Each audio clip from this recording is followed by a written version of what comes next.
Welcome back, ladies and gentlemen. We've played 11 innings here in Game 7 of the World Series, and we've still got a deadlocked score. It's all knotted up, so you know what time it is now. And yep, there's the signal from the home plate umpire. He says it's time to pull everybody off the field. We're going to settle this contest and determine the world champion with a home run derby. It sounds pretty damn stupid, doesn't it? So, if you haven't discerned my meaning yet, there's another World Cup in the books, and soccer is still dumb. There are lots of people, Europeans and South Americans mostly, but among others, who seem unable to comprehend why Americans find soccer so incredibly, maddeningly, impenetrably stupid.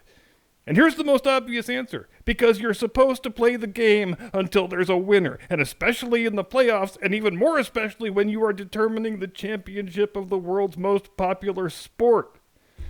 Let's stop and have a goal-kicking contest is hateful to the sensibilities of every American, and I would submit every Canadian as well, for while they don't have ties in hockey anymore, and they do settle regular season games with penalty shootouts that are tied after 5 minutes of overtime, that would never happen in 1 million years in a playoff series. Hey, you won the penalty shootout, here's the Stanley Cup. Nope. Never happening. Every hockey fan would stop being a hockey fan if something like that ever came to pass. In the playoffs, you play until there's a winner. If we need to play for 6 hours until guys are falling down dead from exhaustion, then that's what we'll do. I don't understand, I've never understood, frankly, why the concept of sudden death overtime is so very distasteful to soccer aficionados. Because it seems way the hell preferable to stopping the damn game and awarding a world championship on the basis of a stupid goal-kicking contest. In soccer, for some reason, because everything about soccer has to be lame, they call sudden death overtime golden goal for some reason. And I think in international competition it's only been tried a few times and then they quickly did away with it. There is some weird masochistic streak in the psyche of the soccer fan that somehow makes him prefer it when no one but the referee has any idea when the game is over.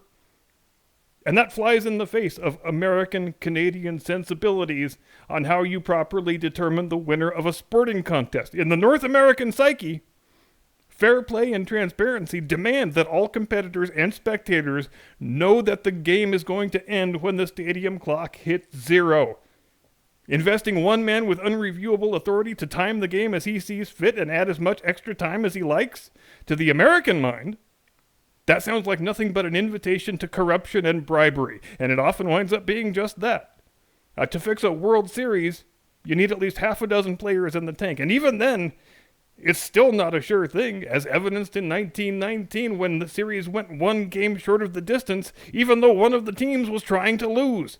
To fix a soccer match, on the other hand, you just have to bribe one guy.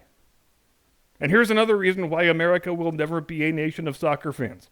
Because Americans find it deeply offensive when they see dishonesty rewarded.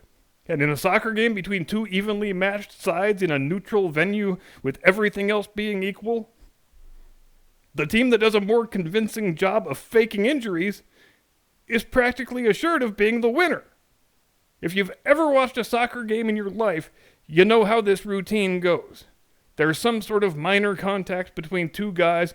One of the guys goes down like he's a wounded deer, crying and wailing, grabbing his ankle like he's in the most intolerable pain anybody's ever experienced. Then the trainer comes out and squirts some water on it. The ref pulls out the yellow card, and the injured man is instantly and miraculously returned to full vigor and vitality. As Americans, this is not what we expect of our athletic competitors. We expect our athletes to pretend they aren't hurt. In America, when you take a 95-mile-an-hour fastball in the ribs, you rub some dirt on it, and you take your base. In Canada, if you take a slap shot in the mouth, you spit your teeth into a baggie, you go get stitched up by the trainer, and your ass is back on the bench in time to take your next shift. What you do not do anywhere in North America is cry and wail and roll around on the ground like a bitch. You're expected, in other words, to comport yourself like a grown man and not a little girl with a skinned knee. Americans are never going to embrace a sport in which pretending to be hurt is an integral part of game strategy. It is never, ever, ever going to happen. Oh, also, there's this. Now, if this is the very first time you're seeing this photograph, I want you to take a good long look at it, because if there's ever been a single visual image that contains everything about soccer you could ever need to know, I submit for the audience's consideration that this, right here, is that image. And if anybody is confused about what they're looking at, let me briefly walk you through it. At first glance, you may think it's a picture of a man who has gotten his penis stuck in a piggy bank and is desperately trying to extricate it. All right, maybe piggy bank wasn't the best reference with a clearly pissed off Qatari prince or emir or sultan or whatever the hell he is looking on. Maybe I'm just part of the problem, who knows. Now, in actuality, this is the Argentinian goalkeeper. I think his name is Emiliano something or other, but it doesn't matter what his name is, because for the rest of his life, he's going to be known as that guy who dry humped the trophy. And speaking of the trophy, if you're thinking it looks creepy and bizarre in the extreme, more like the type of award that one might receive for winning Proctologist of the Year, you would be correct in that assessment, because it very much does. So they hand this guy this giant disembodied golden hand, and in his defense, if somebody handed me something that looked that ridiculous, I think I too would have a difficult time taking it seriously. But having said that, I probably would stop short of publicly copulating with the thing while a worldwide audience watches on television in their billions. Maybe that's just me. I just wonder how it wound up going for this guy when he was on his way out of the country. At customs, do you have anything to declare, sir? Well, I do have a giant golden hand stuck up my ass. Oh, I see. And who put it there? I think I'd rather not say. I think I'd just like my boarding pass and an ice pack, if you don't mind.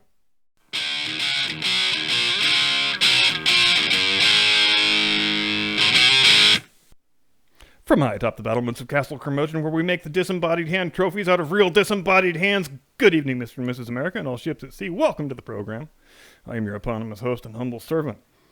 And I want to talk about something tonight that we rarely talk about, and that is good movies. Now, you don't need me to tell you about the ankle-deep ocean of sewage and sludge that is Hollywood cinema in the third decade of the 21st century. You scroll and you browse and you scroll and you browse, you pick out something and give it a try, and within 7 or 8 minutes you're being pummeled about the head and upper torso with sanctimonious woke soliloquies, being lectured on what an awful person you are, and you stop watching, and you give up. But it doesn't have to be that way, as I realized this past Saturday morning, as I was browsing for a movie to watch before getting up, which is my normal Saturday morning practice.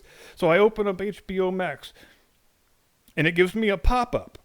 Black Adam, now available for streaming. I thought, that's strange. Wasn't this picture just in the theaters like 5 minutes ago? Probably doesn't bode well, but screw it. Let's give the thing a shot. And it was less than 10 minutes before some skateboard kid gives a big long lecture to this British guy about what an evil, oppressive white colonizer he is, subjugating the people and stealing their resources and blah, blah, blah, blah. So yeah, I am for sure not watching this piece of shit. Might as well keep looking. But then it dawns on me. Why am I doing this to myself? There are hundreds and thousands of great pictures I could be watching that are from before my lifetime. So why do I keep beating my head against the wall, trying to find new movies that are something other than silly woke bullshit with big dumb CGI action scenes? So I decided, okay, I am just going to keep scrolling until I see a picture that was made before I was born. And no matter what picture it is, I am going to watch it. And what a great decision that was. Because what was the first thing to come up that fit that description? The Bridge on the River Kwai, 1957, which I hadn't seen since childhood, and I was too young to remember all that much of it anyway.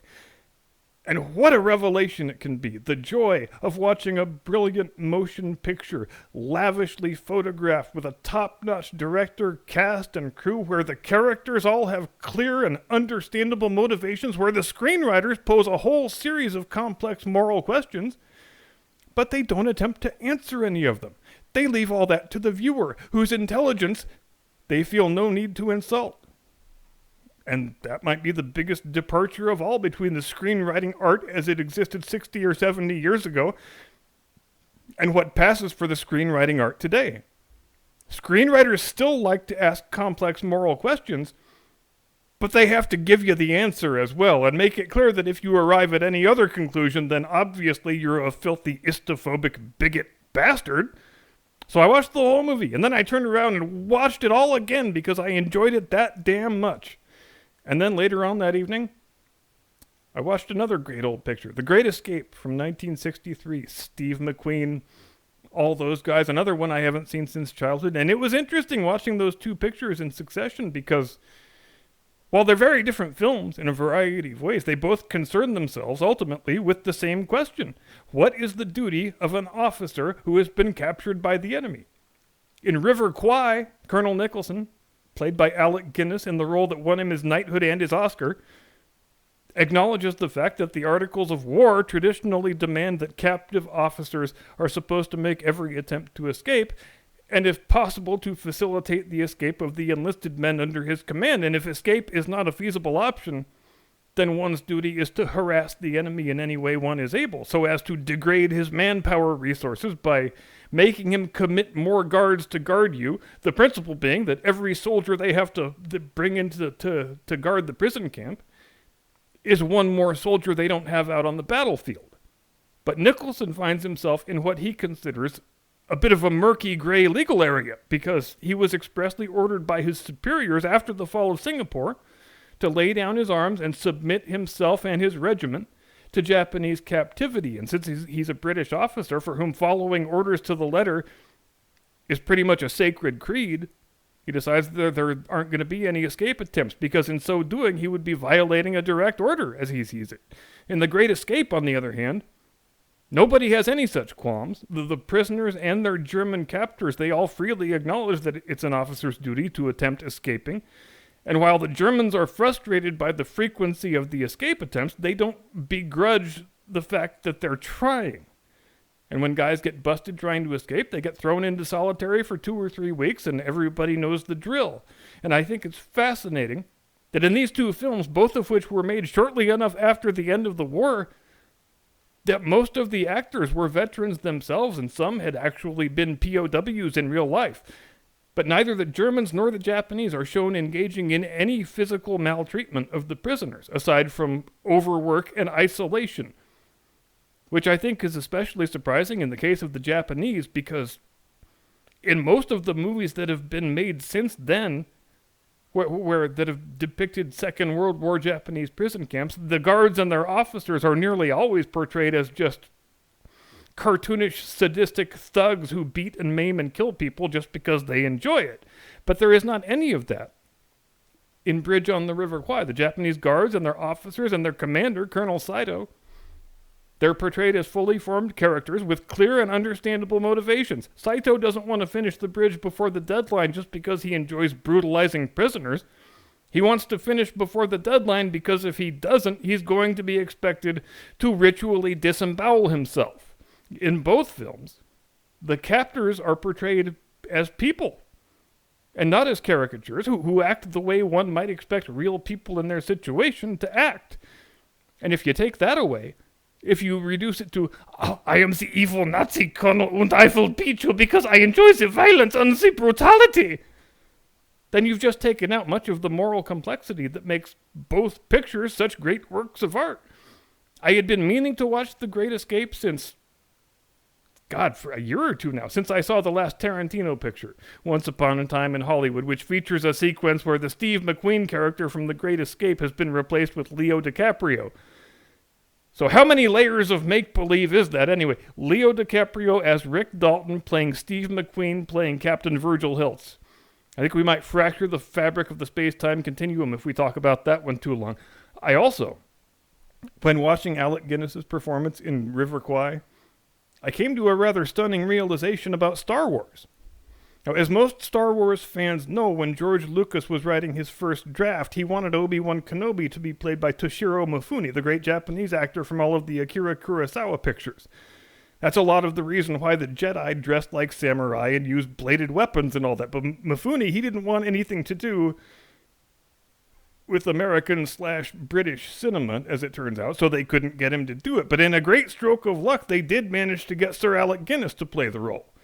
But now, obviously, the character's whole part needs to be rewritten, since in the first version, Kenobi had very few lines since Toshiro Mifune hardly knew any English at all. But now, I've got this legendary British actor in this role, says Lucas, so I need to make the part bigger and write a whole bunch more dialogue for it since I've got such a great actor to play it now. And so he did. But when you watch River Kwai, it dawns on you, or at least it dawned on me, that Lucas wasn't so much writing Kenobi as a vehicle for the actor Sir Alec Guinness as he was writing Colonel Nicholson as a magic samurai space wizard. He even lifted a couple of his lines directly, and if you close your eyes and listen to the line delivery, you might have a difficult time telling whether it's Nicholson or Kenobi that you're listening to. Both characters are war-weary soldiers. They've been through all the battles and all the wars, but they still have one final duty left to accomplish, and that is what motivates them to go on. For Nicholson, it's building the bridge. For Kenobi, it's safeguarding Luke Skywalker and training him up to be a Jedi when the time is right. There's one other big thing these two pictures share in common, and that is an unforgettable theme song that burrows its way into your head and stays there indefinitely for as long as it wants. So I currently have got the River Kwai song and the Great Escape song battling for supremacy in the turntable of my mind. No telling which one might win or how long it might take. I guess we'll see. The River Kwai song, in fact, is so identified with that movie that most people assume that's where it originated. But there actually is a pretty complex story about how that all came about, which I never knew until I was doing my background prep for this very episode. Now, the tune that the British POWs are whistling when they enter the camp at the beginning of the film is commonly known today as the River Kwai March, but it actually is called the Colonel Bogey March, and it dates from the First World War. In the Second World War, the soldiers of the British Army took that same melody and gave it a new set of words, and thus it became a song called Hitler Has Only Got One Ball. And fine, I will sing it if you insist. Hitler has only got one ball, Goering has two but very small, Himmler is very similar, and poor old Goebbels has no balls at all. But the intention at the start of shooting was not for the song to appear in the movie. The script had the regiment marching into the camp silently without any accompaniment. But then they started running through the scene, and it was pointed out by the extras who were playing the soldiers that it was impossible for a regiment-sized group of men to all march in cadence without being provided with a drummer or any sort of musical accompaniment to help them keep time. So then the crew, they start brainstorming the thing. Now, what song could we have this group of POWs sing on their way into the camp? And the obvious suggestion is Hitler Has Only Got One Ball, which was the most popular marching tune in the British Army during the time that was being depicted in the film. So great, it's subtle, problem solved, right? Except it doesn't take long for one of the assistant directors to say, chaps, that song has some pretty bawdy lyrics, so we might have a trouble getting it past the censors, don't you think? And then the new solution becomes, fine, let's just have them whistle the thing. And what a happy accident that was, because it adds a whole new level of pathos to the sequence that wasn't there before. You wind up with the effect of the British prisoners being a bit cheeky and indirectly mocking their captors with a song that satirizes their German allies.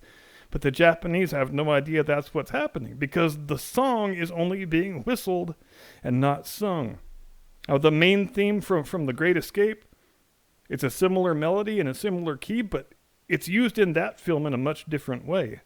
In River Kwai, the whistling of the song is the closest the film ever comes to being explicitly humorous, but in The Great Escape, the signature song is used so many times and in such a way that it gives a film about a very serious subject an overt sense of fun and levity and almost comedy at times. It's used to portray the tension between the Germans and the POWs as more of a good-natured test of wits than a matter of life and death, which is ironic since in real life only 3 guys out of the 76 who went through the tunnel managed to make their escape from Stalag Luft 3. The rest were all recaptured, and 50 of them were lined up and shot just a few days later. Now, neither film gives you any easy answers when it's over. Instead of taking the various moral conundrums and tying them all up in a pretty bow at the end and telling the audience what they're supposed to be feeling and thinking, like current-day filmmakers would, these films both end with most or all of the main characters dead, and we're not entirely sure what the point of it all was, or even if there is a point. when the mortally wounded Colonel Nicholson staggers toward the detonator and activates the plunger by falling down dead on top of it? Is that what he was trying to do? Or was he going to go try and disable it and save the bridge? We don't know. They don't tell us. And that's awesome. A film that treats the viewer like a grown adult with their own moral compass and their own powers of discernment. What a concept that is. And that's just about it for me tonight. Thank you very much indeed for watching. I hope everyone's Yuletide is off to an agreeable start. I will be back Wednesday, same curmudgeon time, same curmudgeon channel. And it remains to be seen if within the next 7 days I can manage to come up with something that will top last year's A Visit from St. Fauci. But I will try my utmost. You can count on that. Have a pleasant tomorrow. Do not comply. Get off my lawn.